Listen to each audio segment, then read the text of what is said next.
De récentes améliorations vertes mises de l'avant dans 4 établissements appartenant au Centre intégré de santé et de services sociaux de la Montérégie-Ouest ont permis d'économiser l'équivalent de 9 piscines olympiques par année. On s'est rendu sur place afin d'en discuter avec le directeur adjoint des services techniques, Bruno Roy. Est-ce que vous pouvez, dans un premier temps, nous faire le portrait des travaux qui ont été effectués à l'hôpital Anna-Laberge, ici, mais aussi dans 3 autres établissements qui appartiennent au SISMO, dont les centres d'hébergement du côté de Châteauguay, La Prairie et Saint-Rémy au cours des derniers mois? Il y a plusieurs mesures qui ont été mises en place ici à l'hôpital Anna-Laberge. On commence par l'hôpital Anna-Laberge.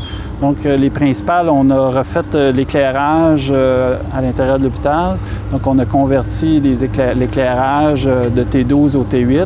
Donc, ça permet des économies importantes en termes d'électricité. On a aussi mis en place des systèmes pour récupérer l'énergie qui est évacuée du bâtiment.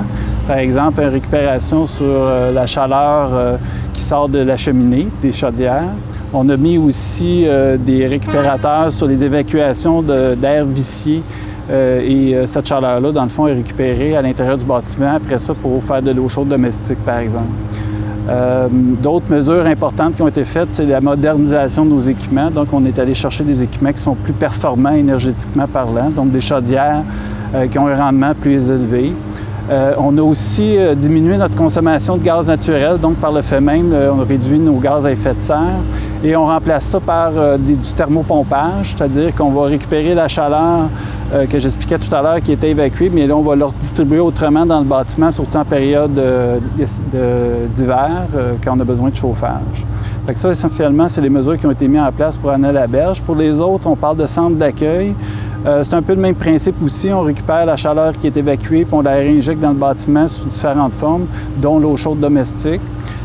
Puis évidemment, l'éclairage a été revu dans la plupart de nos installations.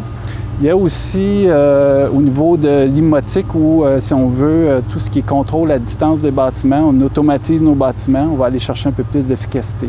Est-ce que vous pouvez nous dire, M. Roy, si vous avez des mesures qui sont en lien avec les énergies renouvelables? Oui, tout à fait. On utilise des panneaux solaires qui ont été installés dans le cadre de ce projet-là et les panneaux solaires, dans le fond, permettent de récupérer la chaleur pour être transmis au réseau d'eau potable pour faire du chauffage d'eau domestique. Et toutes les améliorations dont vous avez parlé s'inscrivent dans un projet qui ont coûté 6,5 millions de dollars, somme qui provient de différentes sources. Qui fournit l'argent, en fait? Oui, bien évidemment, c'est un projet d'économie d'énergie, donc en partie autofinancé à la hauteur de 2,8 millions qui va s'échelonner sur 7 ans de retour sur investissement. Et les autres sources de financement proviennent du ministère de la Santé, entre autres pour 2 millions. Et il y a aussi le Bureau d'efficacité énergétique, donc un autre ministère provincial qui, lui, a fourni environ 1 million de dollars en financement. On a reçu aussi des enveloppes de gaz métro et d'Hydro-Québec. OK, également. Parfait. Et en terminant, est-ce qu'il y a d'autres améliorations à venir, peut-être vertes, si on peut dire ça comme ça, dans les centres appartenant au SISMO? Là, présentement, on est en train de faire le bilan parce que le SISMO est issu d'une fusion de plusieurs établissements. Chaque établissement avait déjà réalisé des projets d'économie d'énergie, que ce soit de la géothermie ou d'autres types d'économie d'énergie, de projets d'économie d'énergie. On est en train de faire le bilan de nos installations pour voir c'est quoi leur performance, puis voir aussi c'est quoi nos opportunités d'économie d'énergie, parce que toutes nos installations, effectivement, ne sont pas nécessairement à la fine pointe là, et ont besoin de rénovation. Donc, pour nous, ça devient une opportunité à ce moment-là de mettre en place des mesures d'économie d'énergie.